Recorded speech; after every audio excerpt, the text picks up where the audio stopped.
já.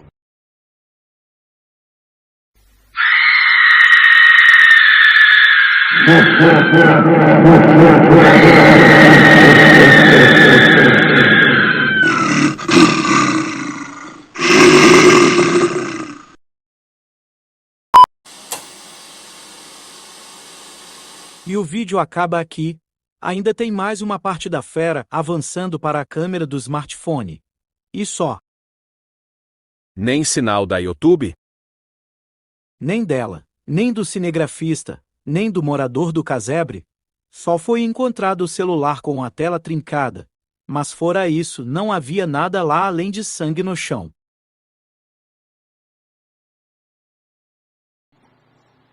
Olá, o meu nome é Lúcia Dowsley. Tenho um canal no YouTube e também sou estudante de comunicação e audiovisual.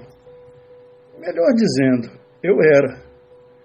Porque se você que estiver visualizando esse vídeo, é porque certamente eu já estou morta. Infelizmente, não consegui postar o vídeo no YouTube a tempo, mas quem acessar a nuvem poderá obter uma cópia e entender melhor o que aconteceu comigo e o Jorge Ventura, o cinegrafista que me acompanhava nessa reportagem. Rotina. É o que devia ter sido. Apenas mais um trabalho de rotina.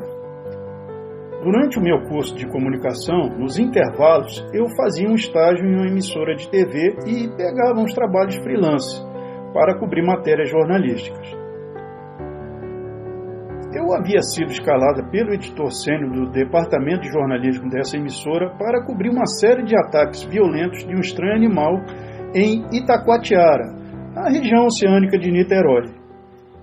O interessante é que esses ataques eram atribuídos a um suposto lobisomem que, segundo os moradores locais, atacava suas vítimas e desaparecia nas matas da região. As buscas pela polícia nunca deram resultados. Somente 2 meses depois, após eu ter feito uma profunda investigação, coletando informações aqui e ali com alguns moradores de rua, acabei descobrindo que havia um suspeito. Um desconhecido que, segundo eles, vivia escondido em algum lugar da serra, da Tiririca. Embora fosse um local de difícil acesso, com muita persistência e a preciosa ajuda do Jorge, conseguimos localizar e chegar a um casebre escondido na mata, no alto da serra da Tiririca, e falar com tal suspeito. Saiu um homem muito magro que logo veio nos receber fedendo a bebida e cigarros. Estava descalço e tinha um aspecto muito sujo, com a roupa do corpo em trapos, e podia-se perceber que os seus braços e pernas apresentavam várias cicatrizes. E o seu rosto se escondia atrás de uma barba mal cuidada. Realmente, o aspecto daquele infeliz não era nada agradável. Mas daí ser um lobisomem? Achei que era um exagero. E até confesso que em um primeiro momento fiquei com certa pena daquele senhor, pois achava que se tratava de alguém passando por dificuldades devido ao alcoolismo e que talvez precisasse de ajuda, de alguma assistência, de algum serviço social.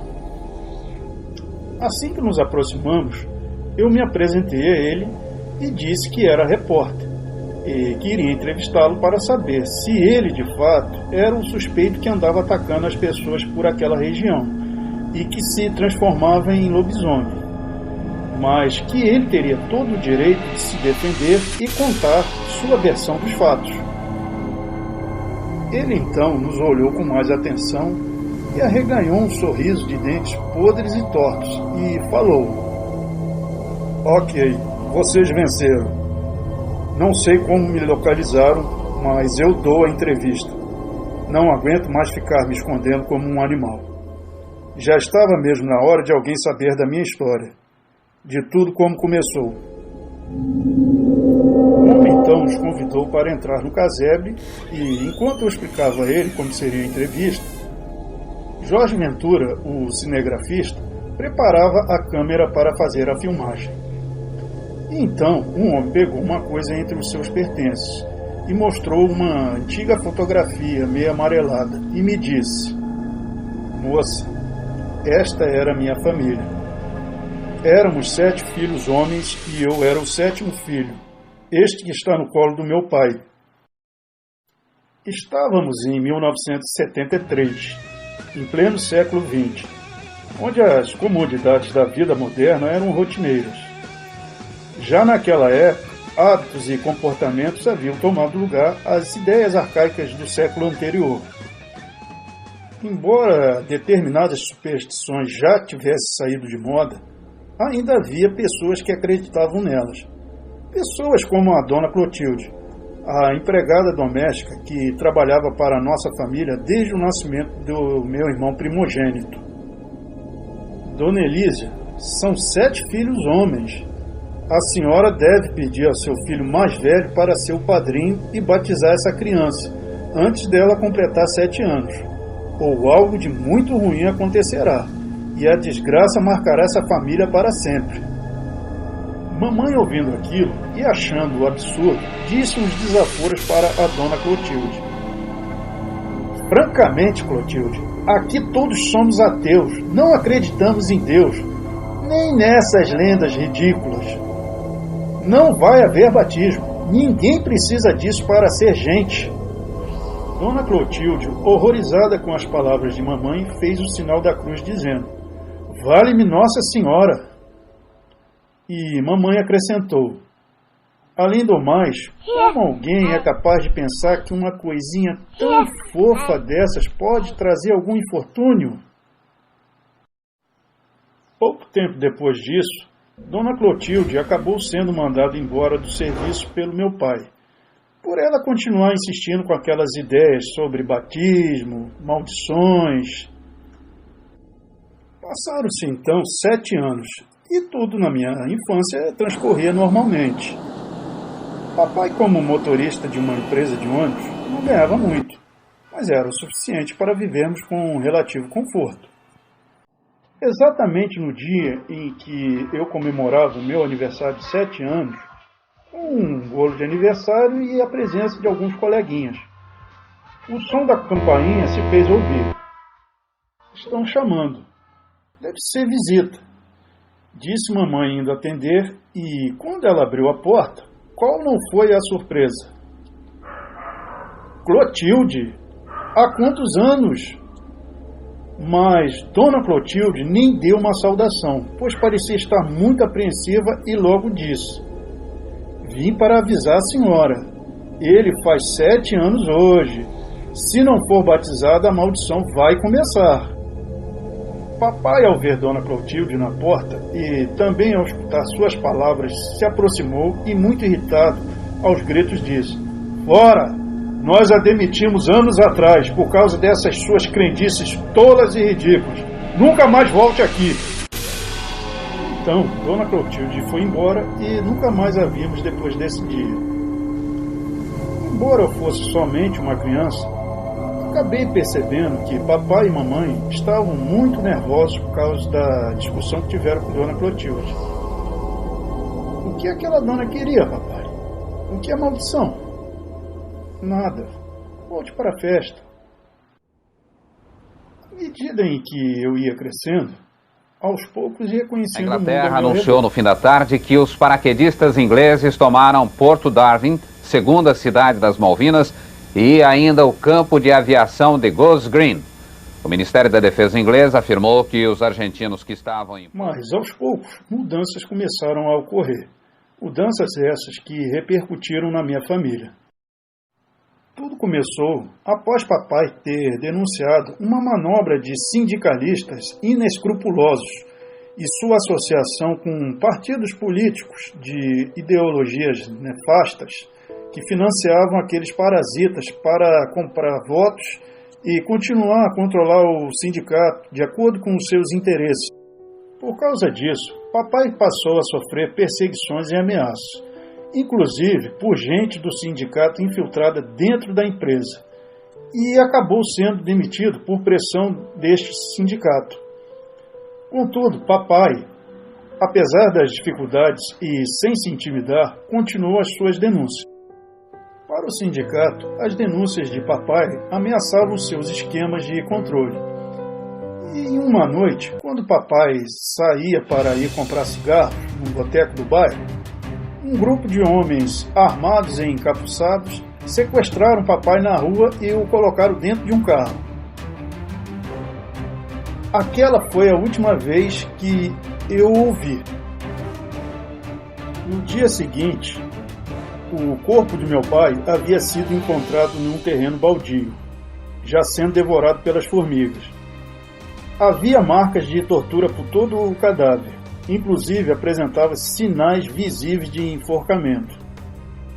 Embora não houvesse provas, todos sabiam que o pessoal do sindicato estava envolvido. E mesmo com a morte de papai, nossa família continuou a sofrer ameaças. Nossas vidas corriam perigo. Então, houve uma reunião de alguns conhecidos de meu finado pai que o estimavam e resolveram nos ajudar de alguma forma. Nos mudamos dali e fomos para o interior. Mamãe nos levou para um pequeno sítio que pertencia a um falecido tio de um dos amigos de papai, onde passamos mais alguns anos. Acabamos nos acostumando com aquela vida na roça. Eu e meus irmãos, e com as amizades que fizemos logo com os outros garotos, com todo aquele espaço livre para nos divertir, brincar, era muito bom. E já não sentimos tanta falta de papai como antes. Aqueles anos que vivemos no sítio foi para mim como um sonho. Mas esse sonho, aos poucos, foi se tornando um terrível pesadelo, pois foi lá que começou tudo. Um dia, eu estava com um dos meus irmãos mais velhos, na beira de uma fogueira, já que era uma noite que fazia muito frio. Estávamos sentados em um tronco de madeira, olhando a lua cheia. E foi nesse instante que comecei a sentir uma sensação muito estranha, que chamou a atenção de meu irmão. O que você tem, maninho? Sentia percorrer dentro de mim um estranho formigamento, e meu instinto avisava que eu devia sair dali depressa. E quando comecei a correr, o meu irmão, sem entender nada, gritou: "Ei, aonde vai? Espere!" Me embreei pelo mato, correndo. Depois, retirei as roupas do corpo e comecei a dar nós na camisa e na bermuda. Não sabia por que fazia aquilo. Apenas sentia que devia ser assim. E esse hábito me acompanha até hoje. Então, senti pela primeira vez os impactos da minha transformação total. Os ossos, os tendões de meu corpo começaram a estalar. Pelos grossos e escuros começaram a surgir na minha pele. Meus dentes cresciam e minhas mãos viravam garras enormes. Minha mente ficou turva. Não me lembro de mais nada daquela noite. Quando recuperei os sentidos, estava desacordado no mato e voltei para casa. Mamãe estava preocupada. Meu filho, onde estava? Aquela foi a minha primeira transformação. E desse dia em diante, todos os meses, quando a lua estava cheia, acontecia aquilo comigo. No começo, ninguém suspeitava, pois achavam que era apenas algum animal do mato. Mas com o passar do tempo, o pessoal de uma fazenda da região passou a desconfiar. Já é o terceiro bezerro morto que aparece. Coisa esquisita. A coisa toda chegou a um patamar insustentável. E logo as suspeitas começaram a se voltar para a nossa família. Porque numa conversa entre alguns criadores de gado começaram a fazer comentários. Desde que aquela família se mudou para cá, não temos mais sossego, dizia um fazendeiro. E dizem que nenhum dos filhos dessa mulher é batizado, acrescentou um outro fazendeiro. E assim, numa noite de lua cheia, vários sitiantes e fazendeiros armados cercaram nossa casa. Entraram arrebentando tudo e foram agarrando mamãe, como se ela fosse a culpada de tudo. E ela então me mandou fugir. Fuja, meu filho! Corri o mais que pude, e eu só escutava os tiros e as balas unindo nas minhas costas. Moça, naquela noite eu tive consciência de tudo. O medo que tive me fez despertar para a realidade. Percebi que as coisas que ocorriam eram resultado das minhas transformações. E para piorar mais ainda, tudo o que minha família estava passando era por culpa minha. Somente minha. Porque enquanto eu fugia e me escondia no mato, aquela gente covarde, de forma impiedosa e implacável, foram atirando em um de cada vez, começando por mamãe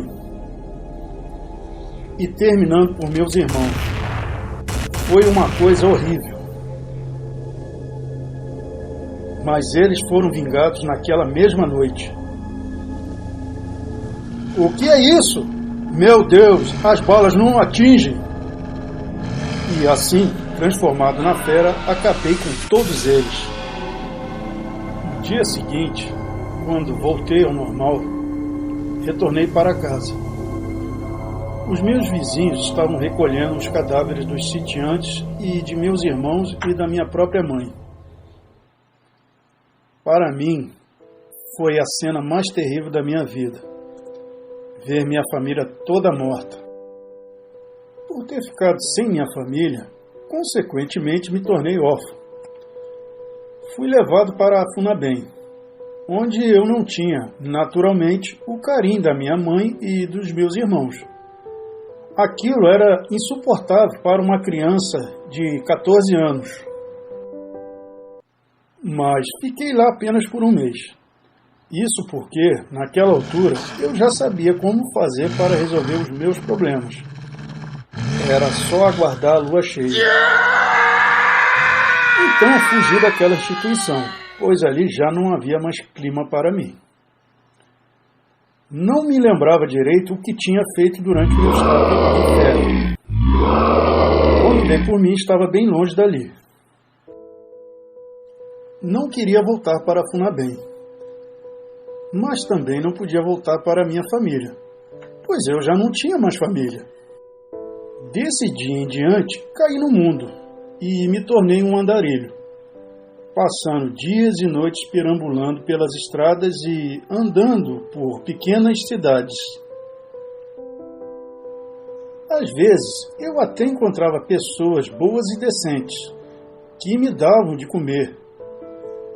Por incrível que pareça, tinha até gente disposta até me adotar. Mas quando chegava a lua cheia, eu era obrigado a fugir. Não poderia permanecer junto de pessoas normais. Porque na minha condição de licantropo, eu já sabia o que aconteceria comigo e se eu permanecesse ali, eu acabaria matando pessoas inocentes. Mas eu também tinha de sobreviver de alguma forma. E durante anos da minha adolescência até a minha juventude, quando estava em meu estado normal, passei por muitos empregos, fiz muitos serviços. Alguns eram terríveis, como o de uma plantação de cana, onde fui boia fria, trabalhando nas piores condições e lidando com gerentes ou encarregados rudes e covardes que adoravam maltratar trabalhadores humildes e simplórios. Contudo, e ainda que algum desses ambientes fossem ruins, eu não ia embora de imediato. Apenas esperava passar o mês. Pelo menos outras pessoas não sofreriam tanto nas mãos daqueles carrascos. Mas nem tudo eram flores, pois em diversas ocasiões fui preso por vadiagem. Porém, não ficava detido por muito tempo. Minha vida era uma constante fuga. Passei períodos críticos. Durante a última recessão, fui obrigado a mendigar para sobreviver. E por conta disso, fiquei mais perigoso. Dona Lúcia, a fome acaba nos tornando amargos e selvagens. Percorri pelo Brasil todo, até parar aqui em Taquatiara. Encontrei este lugar aqui, nesta serra cercada de mata, onde o acesso é bem difícil. Não havia vizinhos por perto, então decidi ficar por aqui mesmo. Até vocês me encontrarem nesse barraco. Que interessante. Então o senhor acredita mesmo que é realmente um lobisomem? Mas por que então não se transformou? Já escureceu e agora é lua cheia. Ainda é cedo, mas é quase meia-noite. Já vai começar. Veja!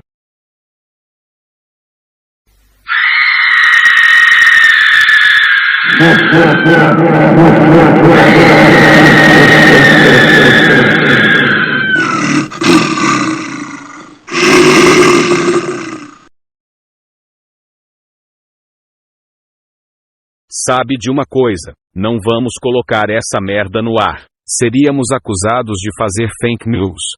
Mas essa é a melhor matéria investigativa que já fizemos. Que nada. Hoje em dia qualquer um com os recursos de CGI e inteligência artificial faz efeitos melhores. Mas nós temos uma responsabilidade. Precisamos avisar a população de que há um lobisomem à solta lá naquele lugar. Há vidas em jogo, chefe. Não seja ridículo. Qual o imbecil que iria hoje em dia acreditar numa lenda ultrapassada como esta?